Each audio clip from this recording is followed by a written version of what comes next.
Ano kayang iniisip ni Coach Mr. Quality Georgievich sa performance ng Gilas? Sa kabilang banda ay pwede nga bang pumalit si Coach Tab Baldwin sa naiwang pwesto ni Coach Chot and rin sa bando willing maglaro sa Asian Games? Hindi naman siguro masama ang sinabi ni Coach noong 2019. Sa katunayan ay naging motivation nito para mag-assemble ng mas mahusay na team ang Gilas. And so ngayong 2023 ay maganda ang kanyang naging impression para sa ating team. Well, obviously they grew up. Mas improved na Gilas at sa tulong daw ni Jordan Clarkson. Kind quality can bring to the group. Yan pala ang kanyang hinahanap na quality. Like Kai Soto, some veterans. Maganda rin daw ang kombinasyon ng Kai Soto at mga veterans. So ganyan talaga ang basketball. Panapanahon lang yan. Depende rin kasi yan sa mga musbong na bagong talento at gaano nga ba kaganda ang youth program.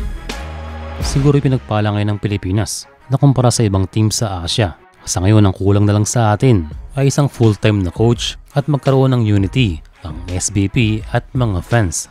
Nabanggit nga natin na katulad ng Japan na sila ay kumuha ng isang coach na committed lamang sa national team and we saw a good result. And para naman sa Gilas, matagal lang sumisigaw ang mga Pinoy basketball fans at nagbibigay ng pangalan na nais nilang pumalit kay Coach Chot. At ang isang nga dyan ay si Coach Tab Baldwin. No doubt na mahusay ang system ni Coach Tab. Pero sa tanong na handa nga ba siyang pumalit? Well, sa ngayon ang aking opinion lamang ay tatanggihan pa ito ni Coach Tab. Unang-una ay dahil sa respeto na rin sa bagong alis na coach na kinukumpetensya sa kanya. At ang ikalawa ay nakapokus ito sa Ateneo. So for this coming Asian Games this month ay palaisipan pa kung sino nga ba ang papalit. Sa September 23 ang simula ng Asian Games kaya mainam na makakuha ng coach na walang conflict.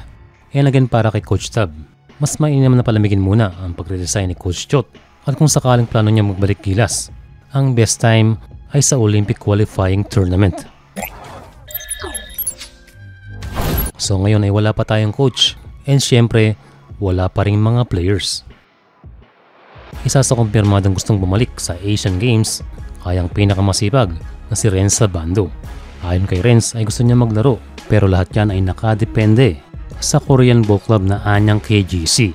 Ang sigurado namang hindi lalaro sa Asian Games ay si Dwight Ramos. Well, kung sakali ay understandable dahil committed at pinakita niya sa World Cup Series na siya ay lalaro kung sakaling available. And so yan na rin ang magiging issue ng mga Bilig Boys na sina Soto, Edu at Ravena. Kaya sa ngayon, abangan ang susunod na kabanata.